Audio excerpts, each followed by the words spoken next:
స్వతంత్ర భక్తి ప్రేక్షకులకు నమస్కారం. కార్తీకం శివకేశవం కార్యక్రమానికి స్వాగతం.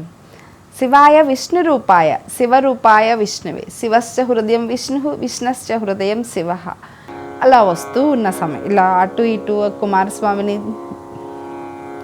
రోజులు గడపడానికి వస్తూ ఉన్న సమయంలో ఒకరోజు శివపార్వతులు ఇద్దరు కలిసి వస్తా ఆ క్రౌంచ పర్వతానికి దగ్గరలో ఉన్నటువంటి ఒక ప్రదేశంలో మొత్తం ఉన్నటువంటి ఆ పర్వతం యొక్క అందానికి అక్కడ ఉన్నటువంటి వాతావరణానికి సంతుష్టులై ఇద్దరు అక్కడ కూర్చుని విహరిస్తూ సరదాగా కబుర్లు చెప్పుకుంటూ ఉన్నారు. ఎంతసేపటికి ఆ పర్వతాన్ని వదిలి వీళ్ళకి రాబుద్ధి కావట్లేదు. పక్కనే ఉన్నటువంటి దేవతలు కూడా చూశారు. శివపార్వతులకి ఈ ప్రదేశం బాగా నచ్చినట్టుంది, ఇక్కడి నుంచి వీళ్ళిద్దరు రావట్లేదు, ఇక్కడే ఉండిపోమ్మని అడుగుదామా అని ఈ దేవతలు వెళ్ళి, స్వామి మీకు ఈ ప్రదేశం అంతా బాగా నచ్చినట్టు ఉందంటే, నచ్చడం కాదు, ఇది చాలా మహిమాన్వితమైన ప్రదేశం, నా కైలాసం ఎట్లాంటిదో అంత విశేషమైనటువంటి ప్రదేశం ఇది అంటే, అయితే ఈ ప్రదేశంలో మీరు ఇక్కడే నెలకొని ఉండండి అన్నారు. దేవతలు అడిగిందే తడువుగా, స్వామి సరే నేను ఇక్కడ జ్యోతిర్లింగ రూపంలో ఉంటాను అని జ్యోతిర్లింగ రూపంలో మన కోసం ఈ శ్రీశైల క్షేత్రంలో ఉన్నాడు. ఆ విధంగా శ్రీశైల క్షేత్రం ఒక జ్యోతిర్లింగ క్షేత్రంగా ఏర్పడింది. సరే, శివుడు ఎలా వచ్చాడో ఈ క్షేత్రానికి తెలుసుకున్నాం. మరి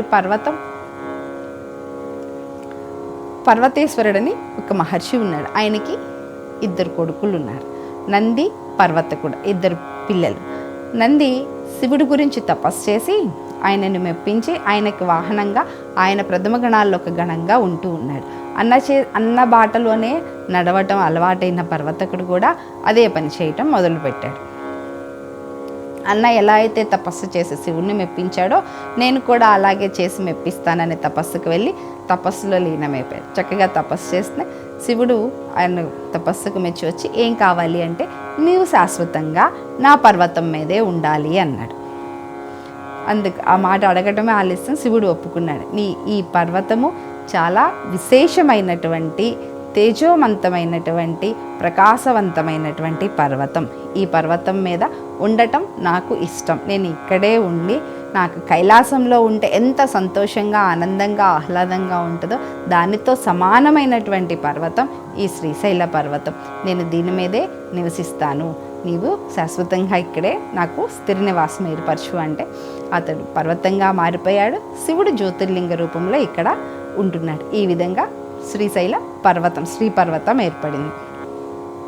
ఇది ఇక్కడ మనకు తెలిసిందాక స్వామి లింగ రూపంలో వచ్చారు కదా, ఇంకొక జ్యోతిర్లింగం కూడా ఉంది. శ్రీశైలంలో 2 జ్యోతిర్లింగాలు ఉన్నాయండి. మనం స్వామిని దర్శించుకుని బయటికి వచ్చి కొంచెం పక్కగా వెళ్తే అక్కడ వృద్ధమల్లికార్జునుడు అని కనిపిస్తూ ఉంటారు మనకి. అది వృద్ధమల్లికార్జునుడి రూపం ఎట్లా వచ్చిందో చూడండి. మద్ది చెట్టు, అది చాలా సంవత్సరాలుగా ఉన్నటువంటి మద్ది చెట్టు అలా ఉండి ఉండి ఉండి అది శిలాజంగా ఏర్పడి రాయిగా మారిపోయింది. ఆ మద్ది చెట్టులోకి స్వామి వచ్చి చేరారు. అలా వచ్చిందే ఇంకొక జ్యోతిర్లింగం అన్నమాట. అంటే మద్ది చెట్టుని ఇంకొక పేరు అర్జున వృక్షం. ఆ శ్రీశైల క్షేత్రానికి ఉన్నటువంటి ఇంకొక పేరు అర్జున క్షేత్రం అని కూడా ఉంది. అందులో స్వామి ఎలా ఉన్నారు, సహజంగానే ఆయన తెల్లగా ఉంటారు, మల్లికలాగా స్వచ్ఛమైన నిర్మలమైనటువంటి రూపంలో ఈ అర్జున శిలాజంలో ఉండిపోయాడు స్వామి. అందుకనే ఆయనకి మల్లిక అర్జునుడు అని పేరు వచ్చింది. అర్జున వృక్షంలో స్వచ్ఛమైన నిర్మలమైన మల్లెపు ఎంత తెల్లగా ఎంత నిర్మలంగా ఎలా ఉంటుందో ఈయన కూడా అలా ఉండేటప్పటికి ఆయనకు పేరు మల్లిక అర్జునుడు, మల్లికార్జునుడు అయ్యాడు. ఆ మల్లికార్జున రూపంలో ఉండి స్వామి 2 ఒకే క్షేత్రంలో 2 జ్యోతిర్లింగాలుగా ఉండి మనల్ని దీవిస్తూ ఉన్నాడు. ఇంతటి విశేషత మహిమ ఉన్నటువంటి క్షేత్రం శ్రీశైలం. అది కూడా మన తెలుగు రాష్ట్రంలో ఉన్నందుకు మనం గర్వపడాలి, సంతోషించాలి కదా. ఈ విధంగా స్వామి వచ్చారు. ఇక్కడ అమ్మవారు అర్ధనారీశ్వరి రూపంలో ముందుగానే ఉన్నారు. తర్వాత అనురుడు అనే రాక్షసుని సంహరించడానికి అమ్మవారు ఈ తన శక్తితో భ్రమరాలను సృష్టించి ఆ రాక్షసుని సంహరించాడు.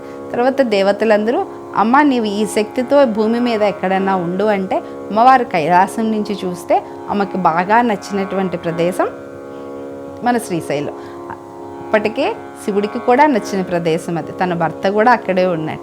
అమ్మవారు మన శ్రీశైలాన్ని ఎన్నుకుని ఇక్కడికి వచ్చి ఇక్కడ ఉండిపోవడంతో శ్రీశైల బ్రహ్మరాంబిక మల్లికార్జున స్వామి క్షేత్రంగా అయిపోయింది అది. మరలా రేపు మరికొన్ని జ్యోతిర్లింగ క్షేత్రాలతో కలుసుకుందాం.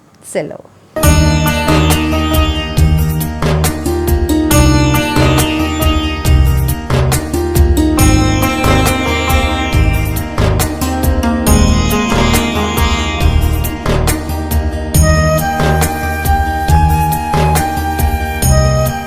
స్వతంత్ర భక్తి యూట్యూబ్ ఛానల్ ని సపోర్ట్ చేయండి. మీకు ఈ వీడియో నచ్చితే లైక్ చేయండి, మీ స్నేహితులకు శ్రేయాభిలాషులకు షేర్ చేయండి, మీ అభిప్రాయాలను కామెంట్ చేయండి. సబ్స్క్రైబ్ చేయడం మాత్రం మర్చిపోకండి.